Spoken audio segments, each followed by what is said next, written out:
With all due respect, that's a bunch of malarkey. This is a bunch of stuff, deal. What does that mean, a bunch of stuff? Well, it means it's simply inaccurate. It's Irish. It's Irish. It is. We Irish call it malarkey. Thanks for the translation. No, Okay. We Irish call it malarkey. You know what this is? Yeah, and I reserve this word for those rare instances when it's truly deserved. This is malarkey. That's a bunch of malarkey.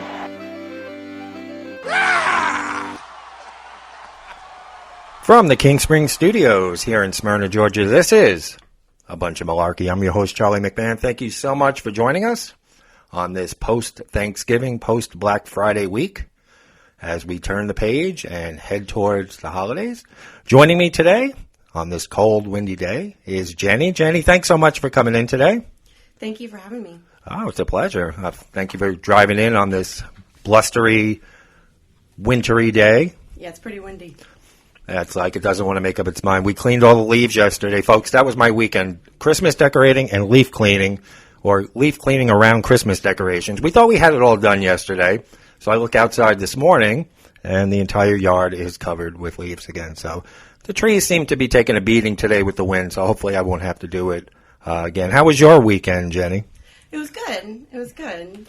Spent a lot of time with my friends and family, and took it easy. I got to see a concert. So Yeah, what fun. concert did you see?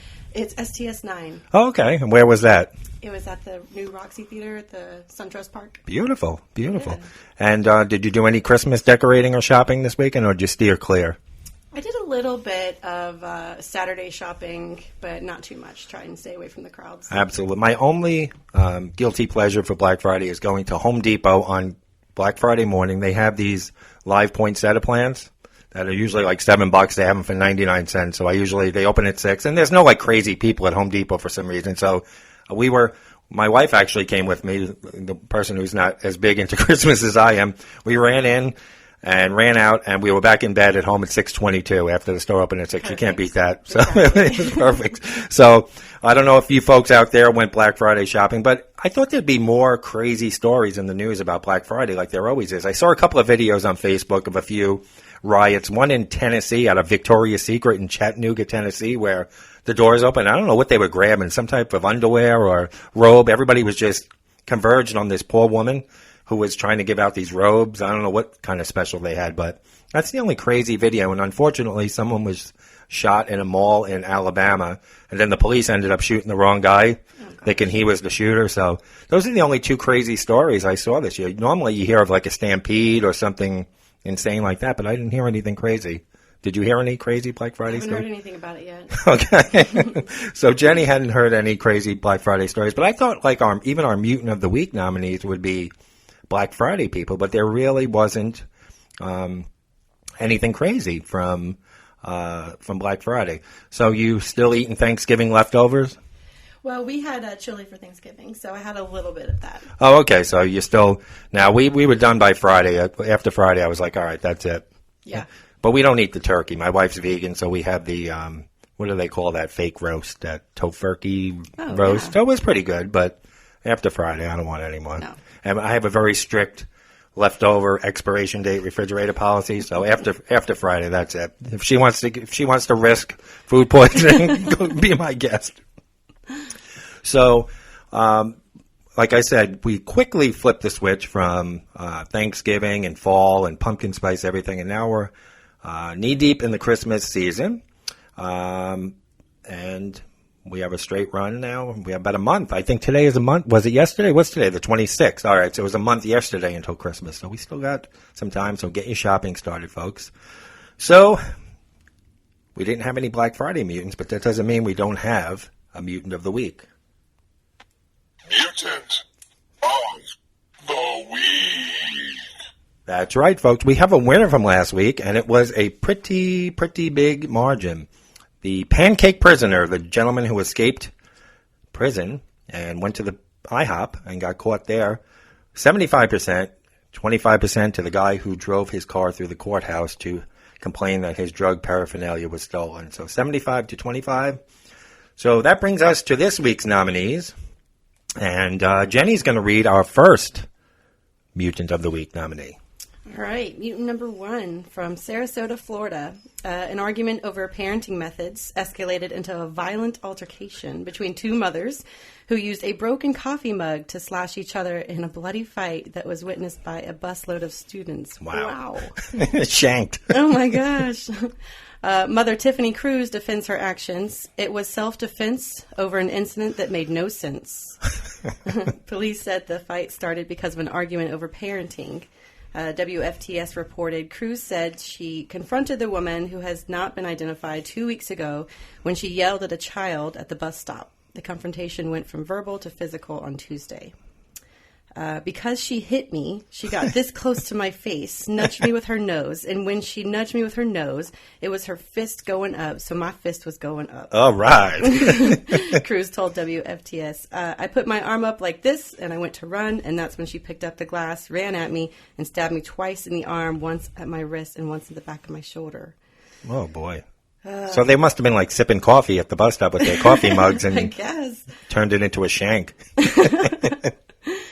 Cruz was taken to the hospital while the other woman who had a serious cut to her throat was airlifted to one. Wow. Sarasota County Schools is offering counselors to the elementary school age children who witnessed this bloody battle. Charges are pending. Oh my goodness. See, at least they get counseling. Like I said before, when I saw the flash, well, not personally, but when my school, we saw the flasher in the woods showing his privates, they gave us an Italian ice. There was no counseling. Times have changed, Jenny. I regret the whole incident. There's no reason it should have happened, Cruz told WFTS. We're adults. I agree with her. That shouldn't have happened. No. It sounded like she participated. So. Yeah, no, I mean, it's one thing to get into. What about all these like little league games? These parents think that their kids are going to be like professionals. You know, there's like 780 baseball players, folks, and there's millions of kids playing baseball. Your kid's not going to be a pro. Probably not. Yeah. So yeah, they fight over football games, t-ball. I mean, come on. Yeah. So this is what we have in our society. So the mug melee moms, I guess we'll call them. We'll come up with something creative for the poll. So thank you, Jenny, for that. Now, mutant number 2. Now it's been all over the news. An American who was killed by an isolated tribe on a remote Indian island wrote to his parents hours before his death in his journal, and he wanted to declare Jesus to the tribe's people and that they should not be angry at them or at God if I get killed. John Allen Chow, 26, is believed to have been hit with a volley of arrows shortly after making landfall on North Sentinel Island, part of the Andaman and Nicobar Islands, last Friday. The island, which is off-limits to visitors without permission, is home to a 30,000-year-old tribe that is known to aggressively resist outsiders. So this guy decided he was going to go to this island and try to push his religious beliefs on these people, and they were having none of it. So first they shot a warning shot which pierced his Bible. That should have been it for him. I feel like that was a sign. Yeah, that was a sign.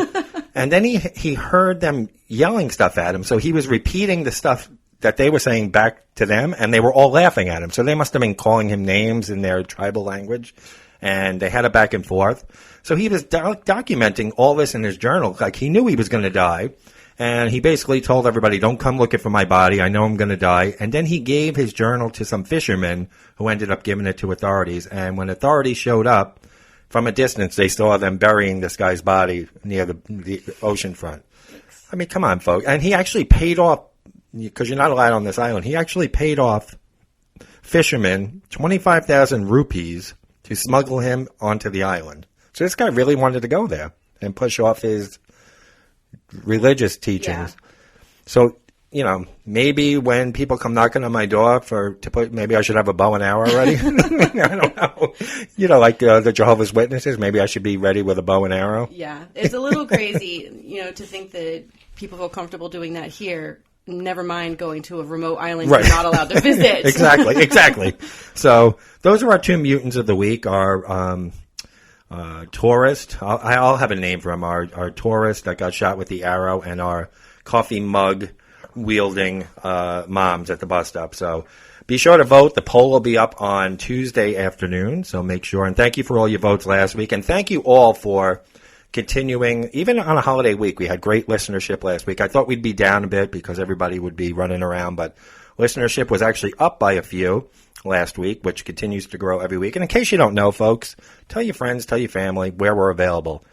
Let me run down the list. iTunes, Apple Podcasts, Google Play, Spotify, iHeartRadio, TuneIn Radio, CastBox, YouTube, and we may be coming to Pandora Radio soon. I'm working on a deal with them.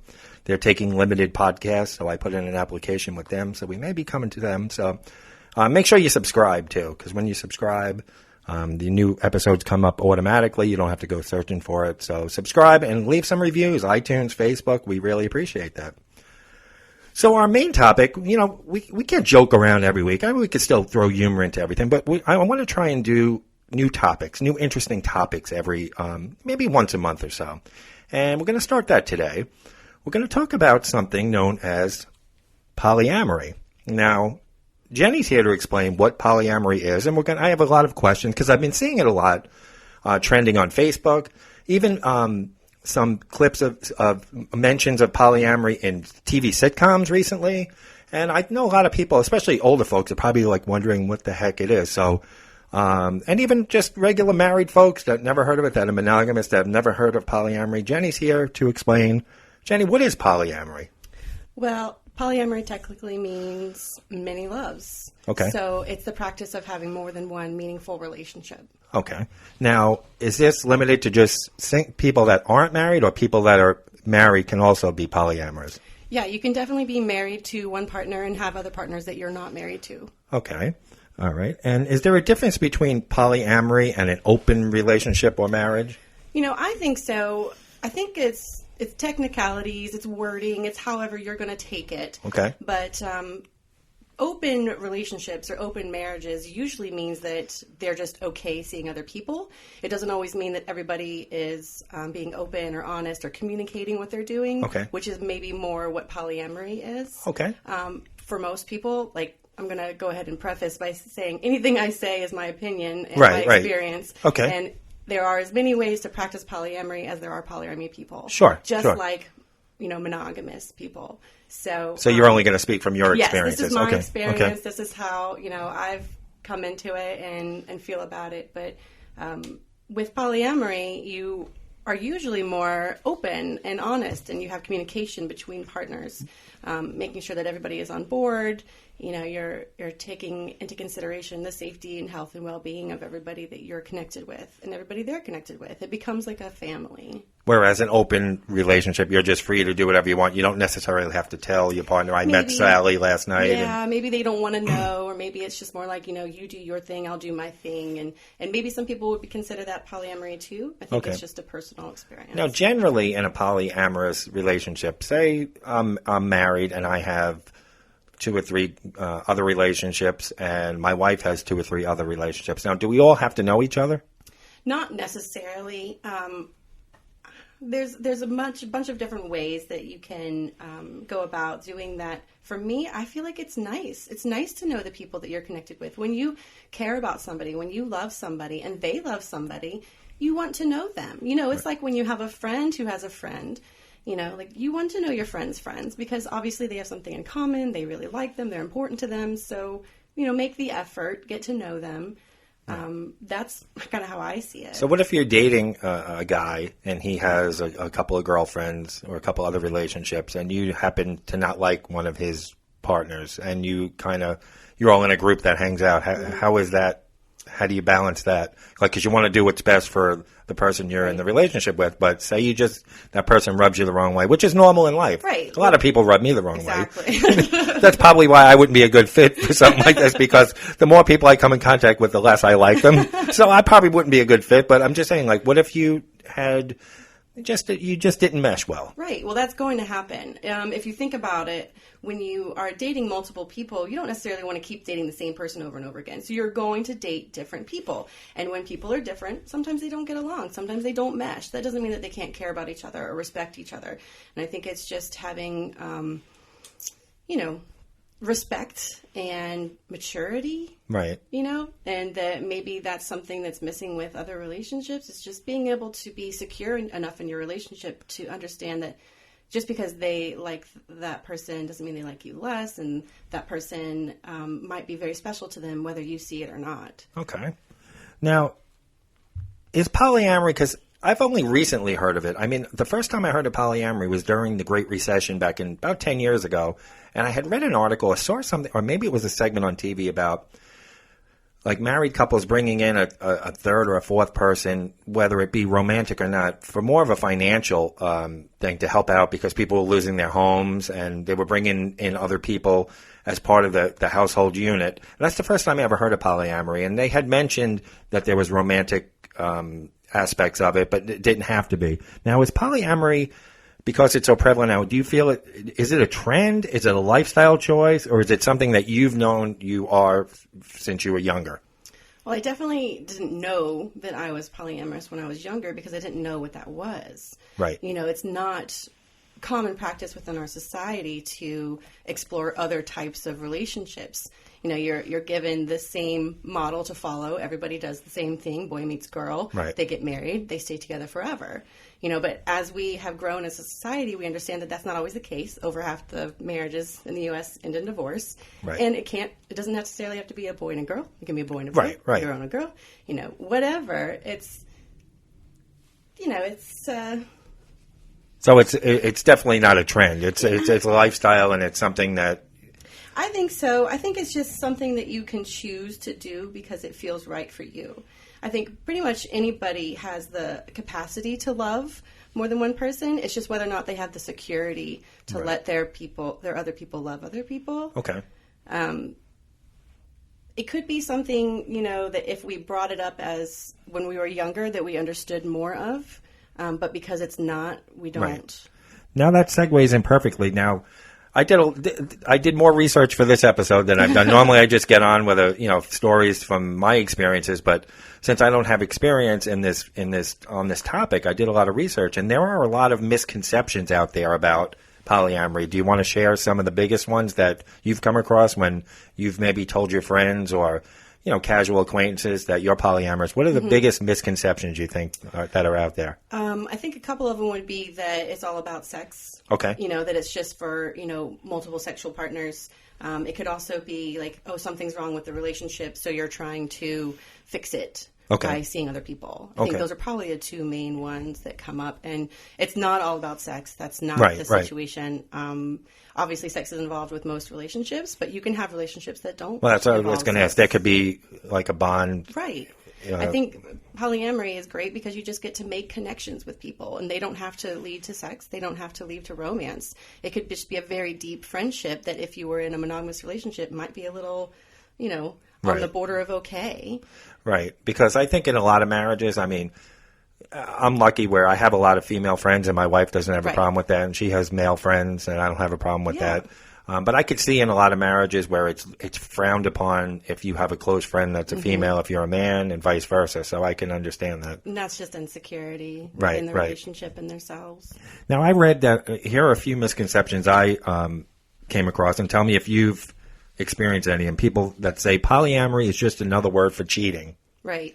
That they think it's just you just run wild and, it's just a wild lifestyle where you're just meeting all these different people And I don't know that that's not something that somebody is doing, using polyamory as an excuse to cheat. But I know from my experience, from the people that I've known, that's not the case. It's more about making connections, meeting people, finding someone who's going to bring something else to your life that, maybe your current partner doesn't or can't bring, They also, I read that people say that polyamorous people don't want or are unable to commit. Well, that's silly because you can commit to a partner and be with that partner for many, many years and also have other partners that you're with for however long. Just because you are with more than one person doesn't mean you can't commit to the people that you are with. Right. Now, do you see, I've read also that it's a certain demographic that are polyamorous. It's usually people in their late 20s to early 30s that are middle class, upper middle class, and that tend to be of Caucasian. That's basically the largest demographic of polyamorous people. Do you feel that it's how do I phrase it? Like, can you picture yourself at 60 years old still being polyamorous, or do you think so? Or do you think by that time you would say to yourself, all right, I just want to be with one person, I want to grow old with one person, or is that something you think? Do you think it? Like, I'm not calling it a phrase because I know it's not, but Do you feel like as you get older, you'd be like, all right, you would put that behind, like polyamory behind you, or do you feel like it's something that's your lifestyle for the rest of your life? I think some people might, get tired of the dating game or what have you, but I kind of see myself being interested in making connections and keeping, relationships as long as I can. Sure. I'd love to still be with my partner when I'm 60 years old and have other relationships too. All right. There's also a misconception that polyamorous people don't get their hearts broken during breakups. Oh, goodness. No.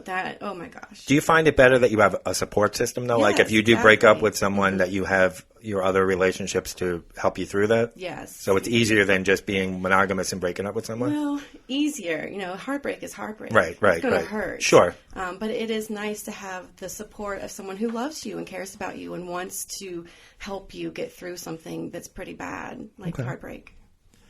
What about this misconception that polyamorous people look down on monogamy or monogamous people? I personally don't. I think it's more the other way around. I think so. Yeah. I think monogamous people are very quick to judge polyamory because they don't understand it, or it's not something they can see themselves doing. And that's why we're here, folks, to clear up all this, so you guys know what it's all about. I'd love to just spread some information Sure. and have people have a little bit better understanding about what it is, so that maybe they're not so quick to judge. Now, what about people that are polyamorous? Like, I know there are married people that are polyamorous. Now, are they usually married beforehand and then decide that they want to live a polyamorous lifestyle, or are there actually people that are polyamorous that are dating different people that decide to get married to one person? Like, how often does that happen? Is just pretty prevalent? Absolutely. There's all kinds. Like I said, there's all kinds of ways to do poly. Everybody does it their own way. I know people who have been married and decided to open their relationship and become poly. I know people who have started out as single people knowing that they want to be a polyamorous person, saying, like, I know I'm going to want to see other people going into the relationship that they're in. And then maybe they end up getting married for any number of reasons. But, marriage, dating, and it's all, it's... Right. I think the only, as far as, I don't have anything moral against any lifestyle. I think everybody should live the way they want to live, and as long as it's not hurting anybody else, live the way you want to live. I think the only problem I would have if I decided, there's a couple of things. How do you say I'm married now? Say tomorrow I decide that I'm kind of interested in this polyamorous. How do you bring it up to your partner? Like, in other words, once that genie's out of the bottle, you can't put it back in. So what if your partner's not on the same page? Well... Like, how do you can't undo that. You can't undo it. You can present them with the information. You can present them with your feelings. I think if you're in a very secure relationship, you can get through anything. There's support groups. There's therapy. There's tons of information and resources online. You can discuss it together. If you decide, maybe this isn't the right call and you're still a strong enough couple, you can make it work, Right. It just depends on your personal relationship and your security in that relationship. And I just want to clarify, I think people hear the word polyamory, they think it's the same thing as polygamy. It's totally different. Right. Well, polygamy is when you're married to more than one person, and usually that's, within different religions. Religions, correct. But polyamory is not necessarily marriage to multiple people. It's just relationships and love and connection. Now, is there I know it's going to sound silly, but is there a hierarchy within a polyamorous relationship? Say you're dating a gentleman who's married, and has several other females. Is there some type of hierarchy? Like, does the wife take precedent over the other relationships? Or in most cases, I know every situation is different. Every situation is going to be different. There are people who practice hierarchical polyamory, and there are people who don't. Okay, so there actually is something. Yes, hierarchical or versus, relationship anarchy or... What's that? It's just where you don't have a hierarchy. Okay. And everybody is just free to be with whoever they want, and every relationship is special and different in their own way.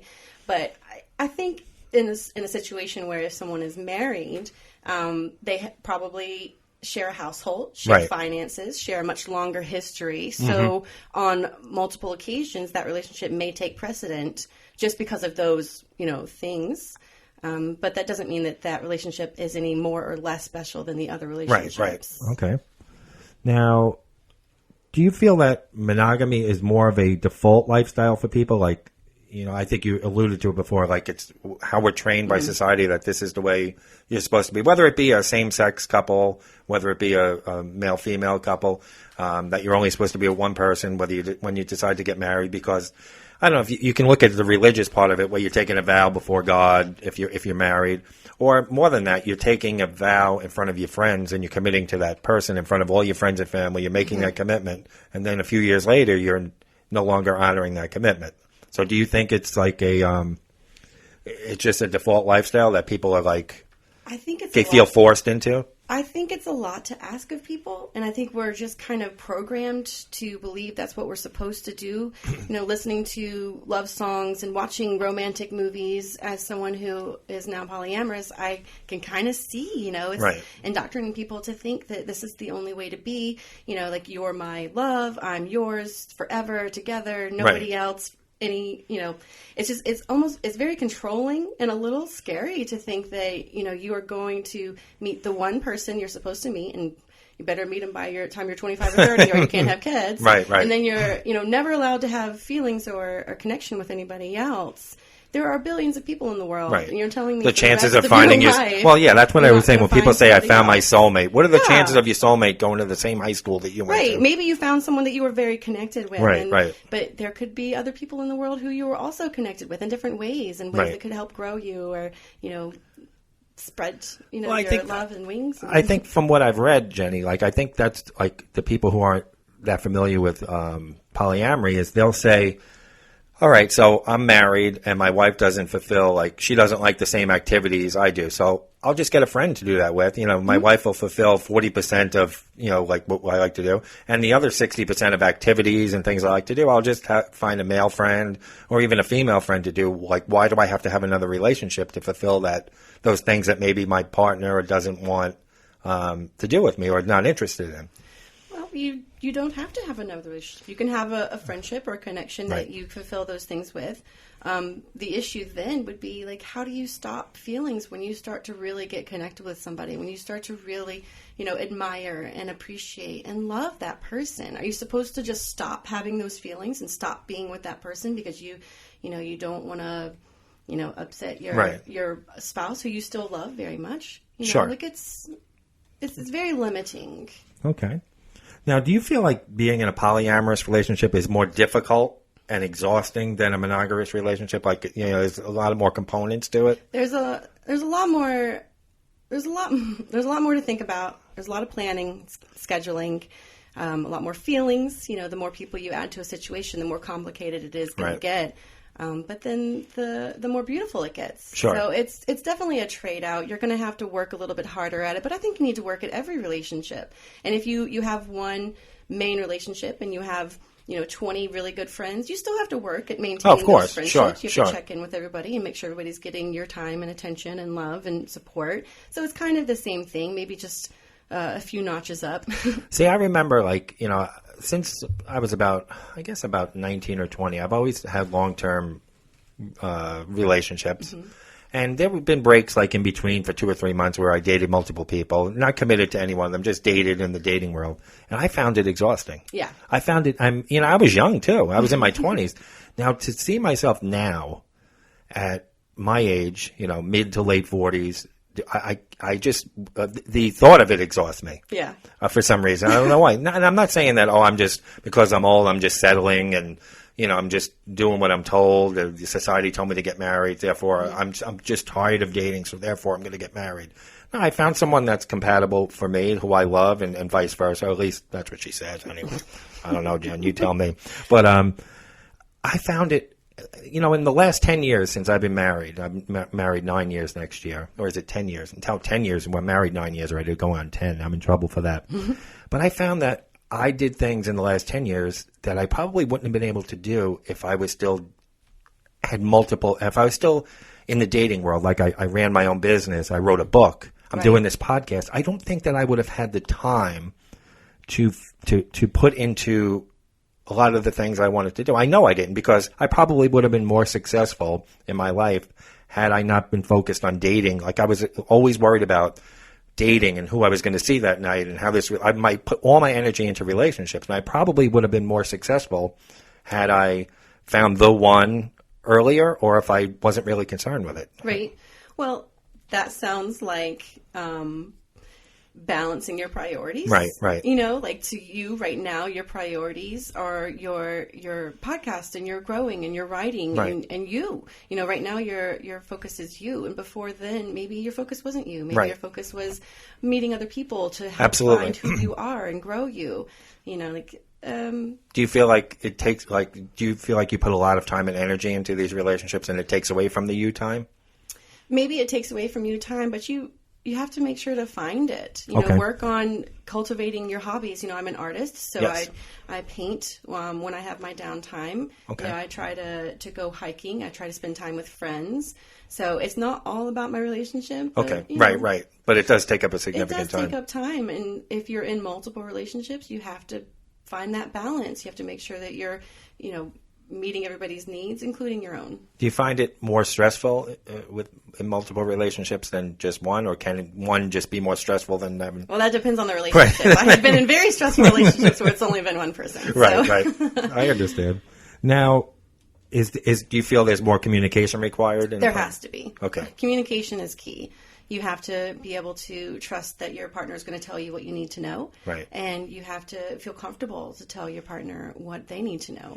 And I know you mentioned to me, and it's actually, you're not the only one doing it, because in a lot of the research I did, these Google calendars seem to be big in the polyamorous world. Oh, yeah. Now that's just so like what's the purpose of the Google calendar? So everybody knows where everybody knows is. where everybody is. Yeah. Now when we say everybody, who are we talking about? Your partner and your metamors. So that metamors. What's a metamor? Metamors are your partner's partners. Okay, It's so- just another word. It's a poly word. Now for that's not a partner. for the word for the female. It could be It's male. for everybody. It's Yeah, for I everybody. think so. A metamor. Yeah. Okay. Mm-hmm. All right. I didn't know that. All right. See, Yeah. we're learning, folks. That's the whole point of this episode Yes. of A Bunch of Malarkey.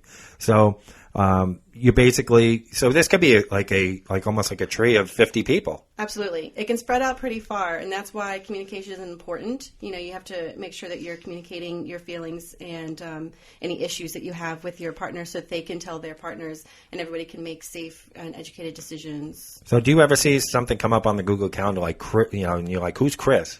No. So you know everybody on that calendar. No, but it's not necessarily my business. You know, if I were to see like my metamor's dating,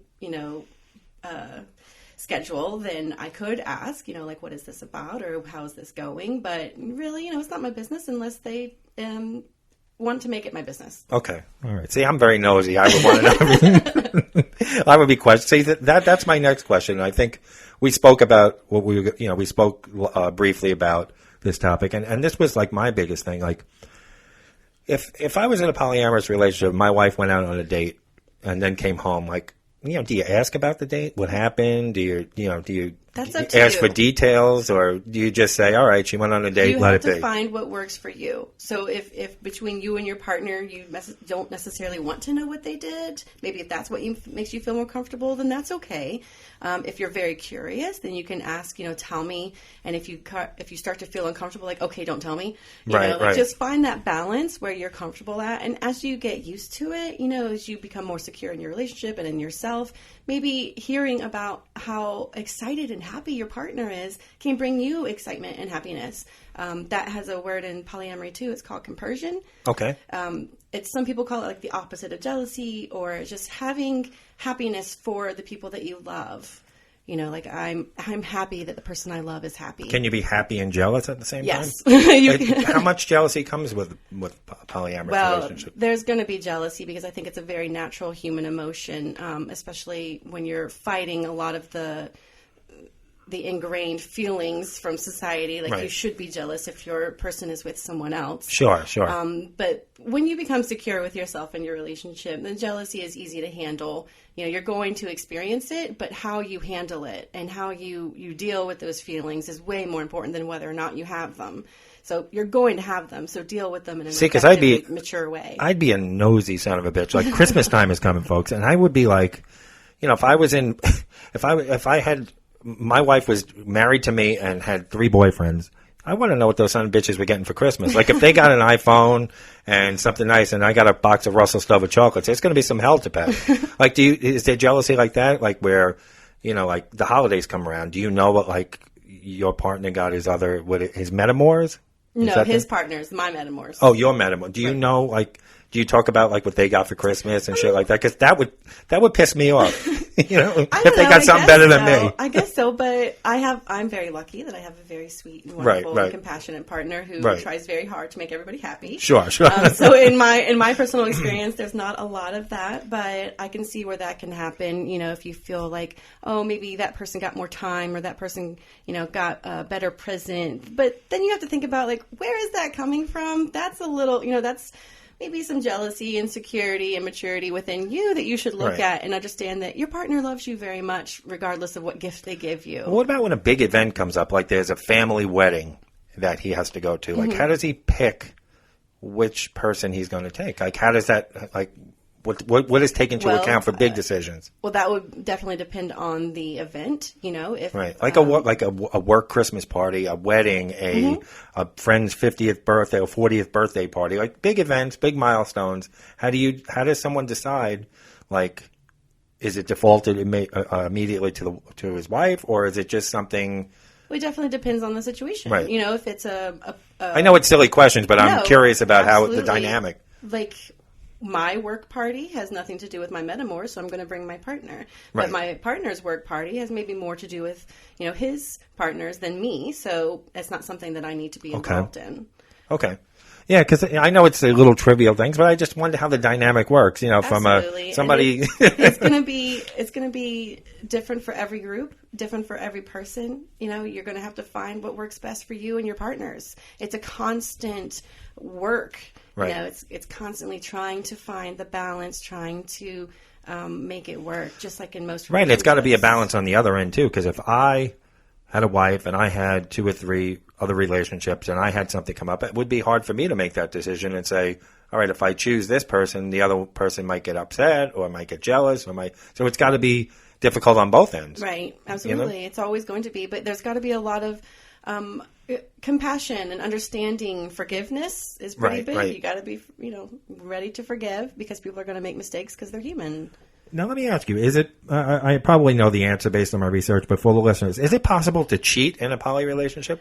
Yes, I think it is possible to cheat in a poly relationship. If you were to lie about what you were doing or not be fully honest, that might be considered cheating. Yeah, like I think if you're not going to communicate what it is you're doing and who you're with, then you're putting your other relationships in danger, and that's not okay. So basically going out with, doesn't necessarily even have to be an intimate thing, just forming a bond or doing activities or doing something with someone else without letting the others know would you consider that cheating? I think if it's a friendship thing or, you know, a building of a relationship thing, I don't need to know. You don't need to know everything that they're doing, but once it reaches a certain level, then you do need to be a little bit more honest about what you're doing. How about having children? I'm sure there are some couples, married or unmarried, that are in polyamorous relationships. Does that complicate?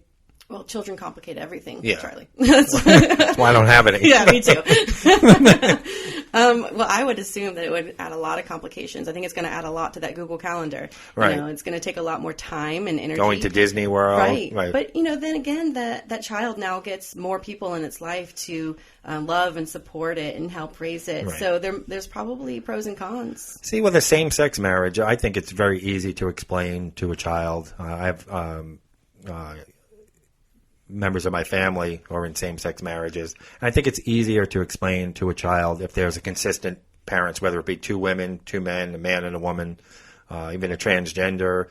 But I think it would be hard to explain the constant additions and subtractions, because I'm sure there is turnover. I don't want to use the word turnover like it's a job, but I'm sure there are turnovers within that dynamic. There might be some, but I think if you're in if you have children and you decide to be in a polyamorous relationship, then you should be maybe careful about who you introduce to each other. Okay. You know, like I'm not going to judge. I'm not here to say what's right or wrong, but that would be really good for the kid to have somebody who's, you know, more present versus people going in and out. Right. But also, kids understand what you help them understand. You know, like when they're young enough and you explain something to them, they're going to get it. It's when we get old and we get all these, you know, blocks and walls and restrictions in our heads, that's when we don't understand stuff. Right. You know, kids get things way better than we do. So, like, people are going to wonder, I know we touched on a little bit before, but what's the difference between swinging and polyamory? I know people use the word they're swingers. What's the difference between the two? Like, well, swingers. Swingers just for sex. I think swingers are couples that meet up for sexual intercourse and just switch partners and all that right. kind of stuff. And I don't know that I don't think that everybody who's a swinger is poly. Right. I No, know right. that Absolutely. Not everybody is poly is a swinger. Well, that's the thing. Do you think that people that are swingers that are just looking for multiple partners to add to their marriage just for sex try to infiltrate the poly community? And are the people that are in the poly community, are they able to identify these people right away? Sometimes you can kind of tell it's like couple seeking third, and right. like I'm not sure that you're really looking for a relationship more than just, a play toy. But that's no judgment. That's up to you and the person and everybody consenting adults. Everybody can do what they want to. But I'm not necessarily interested in that right now. Right. Okay. No, because I wonder, because I'm sure there's people that try to, spoil the bunch in everything. Oh, all the time, right? There's people with monogamous relationships. Exactly. And I think we touched on this before. Do polyamorous people often end up getting into monogamous relationships? Or is it not something that you've seen often? I don't know enough about it to say. I would hope not. I would hope that once you open yourself up like that you're willing to let more connections in even as you age. It might be great when you're 10 years from now, 15 years from now, you'll be a completely different person. You'll right. be ready to make a connection with somebody else that will, fit who you are then right. and maybe help you grow or teach you something. That's one of the beauties of being open like that is you can be open forever to making connections. They don't have to be romantic or sexual, but you can continue to meet people and put yourself out there and grow. Now, go ahead. I'm sorry. That's like the most important part for me is like meeting people that will help me grow as a person. Okay. And I can help them grow. I love to help people and I love to see what I can become. And when you meet other people, they teach you things. They teach you important values and lessons that maybe you wouldn't learn on your own or from someone who you just had a casual relationship with. Right. Well, that's interesting. Now, what would you say are some of the downsides to polyamory? I know you obviously enjoy all the good sides to it, and you've expressed that. What would you say if you had to pick 2 or 3 things that not necessarily are negative, but that are more of a negative than being in a monogamous relationship? Like, is it like the consulting with others before you make a decision? Maybe not having the same boundary set as your partners, like things along those lines. There's going to be issues like that come up, and that's why communication is really important. I don't know. I think maybe some of the downsides would be that it does take extra time and energy and effort, and you're not always going to get what you want. When you have a monogamous relationship. Well, you don't always get what you want at home when a monogamous relationship either. Well, you're more likely to say, like, I really want to go to this party and I want you to come. Right. And that's going to be more likely to happen than when you have multiple relationships. Maybe it's like, oh, I can't make it because I have this other obligation to my other partner. Okay. Or I can't be there for you when you need me because I am already committed. So sometimes, you miss out on having it all. But I think at that time, you're going to grow as yourself and learn how to do things independently or learn how to reach out to other people. And that's why you have those other connections so that you can have multiple people, right. In your life to be there when you need them. Well, I saw something, an expression that I thought was that really jumped off the page that said, love is not finite, but time is. Yeah. In other words, you can have all the love in the world for as many people as you want to love, but you only have a certain amount of time in your life, right? And you still have to work. You still have to do your food shopping. You still have to do that. So once you take all that away, you got to sleep. Yep. Once you take all that away, you're really dividing up your time. You only have a limited amount of time, so you really have to use that time wisely. And what's great is when you have such limited time and you get to be with your partner during that limited time, it's like concentrated. You're so excited to have that time together. You make the most out of it. Right. There's less fighting or bickering or picking at because no, I really want to appreciate this time I have with you. I might only get to see you a couple of times this week, so I really want to soak you in and make the most of this time together. Okay. So the time becomes more precious and more valuable because you have less of it. I also read on, I don't know if it was Reddit or something, but I read a lot about them. I'm glad you did so much research. Yeah, somebody wrote that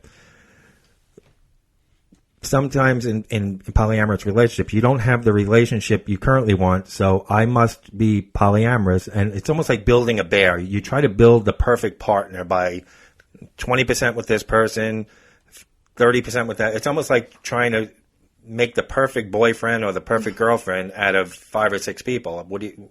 Well, I don't know. I hate to use the build a bear reference, but it is the holidays, folks. That may not resonate with me as much as other people.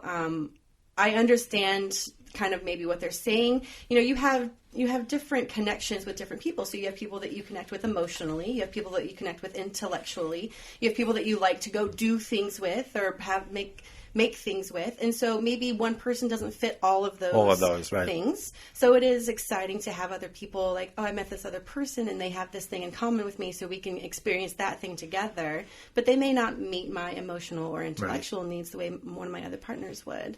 And so I don't think you're creating one perfect person, but you're getting the best things out of lots of people. Right. The way they fit you the best. And you don't have to force yourself into fitting into areas with them that you don't necessarily fit. Okay. Or making too many compromises about yourself in order to make a relationship work. You say, like, this is this part of the relationship that works for me. See, I think, like, whether you're in a monogamous relationship, a polyamorous relationship, a same-sex relationship, whatever type of relationship you're in, folks, I've learned over the years, and I hate to sound cheesy, and I'm going to quote Whitney Houston. It wasn't really even her song. Remember the song, The Greatest Love of All? Learning to love yourself. It is the greatest love of all. It was actually a song from the 70s that George Benson did, which I recently found out. I thought it was Whitney Houston's. You remember, I believe the children are the future. Yeah. So learning to love yourself is the greatest love of all. And I think no matter what type of relationship you're in, if you don't have a genuine... I'm not saying like you're a narcissist, but if you don't love who you are, I don't think you'll be successful in a monogamous relationship, a polyamorous relationship. If you're in what is the other one there?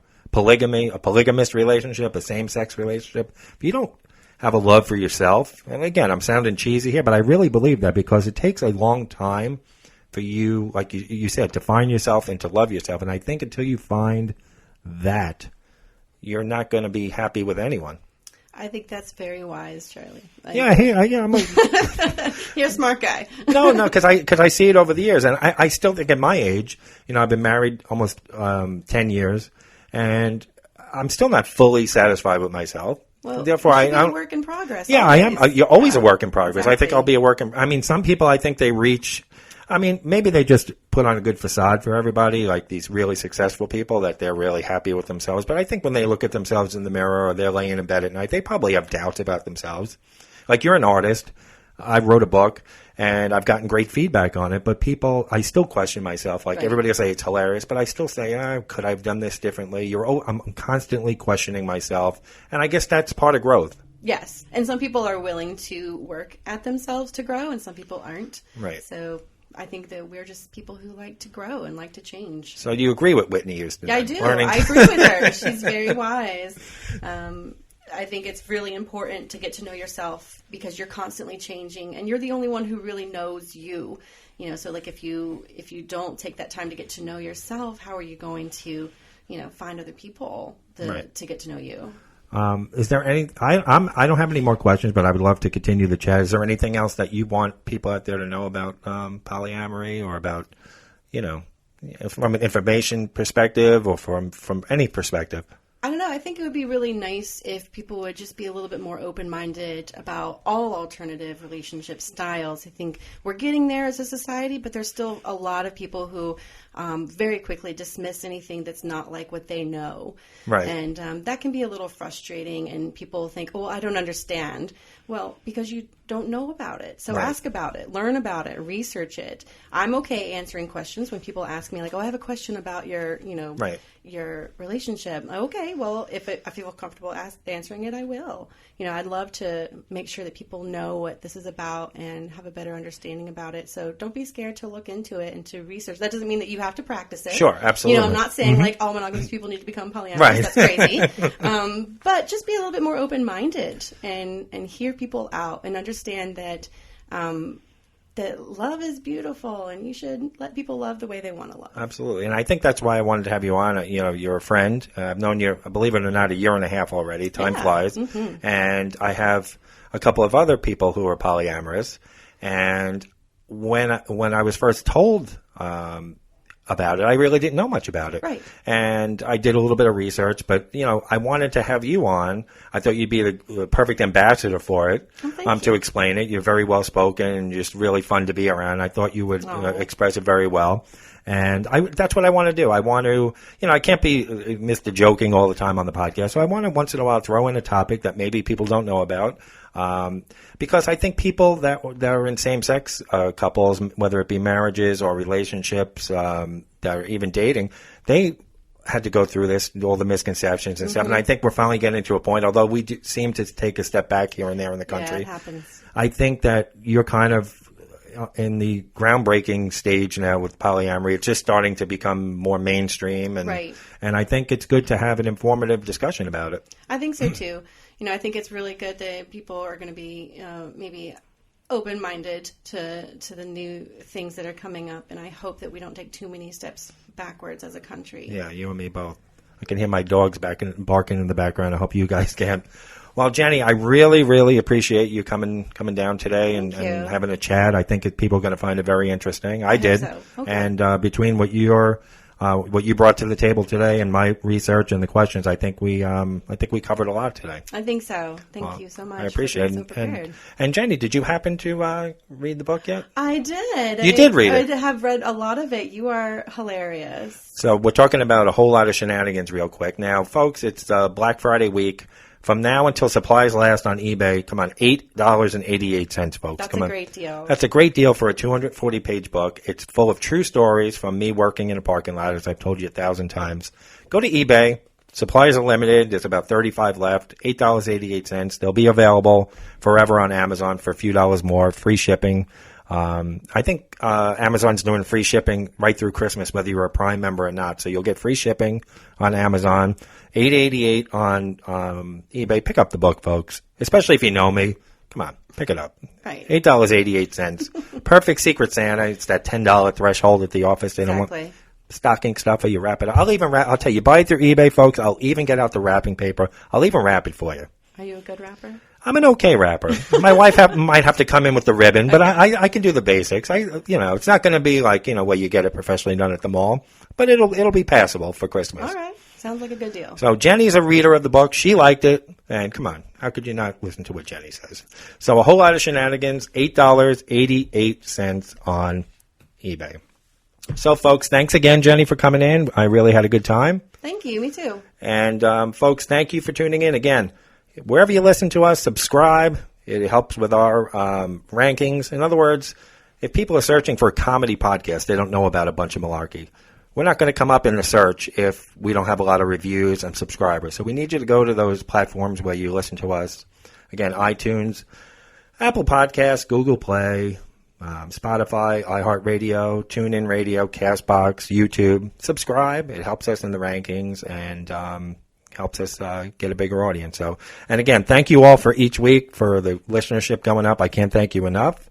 I thought was going to be a little hobby, and it's really taken on a life of its own. So, but I will be, Tuesday of this year is Christmas and New Year's Day. So those 2 weeks I will be taking off. We're going to start a season 2 in January, I believe the 8th. So we have 3 more shows before the holiday break. So, the 25th and the 1st, we won't be on those 2 Tuesdays. So we'll give you a couple of weeks to catch up on the previous episodes. So I thank you all for listening. And as I always say, and even here in the Christmas season, beware. It's a shit show out there. Thank you so much for joining us. This has been a bunch of malarkey. Take care, everybody.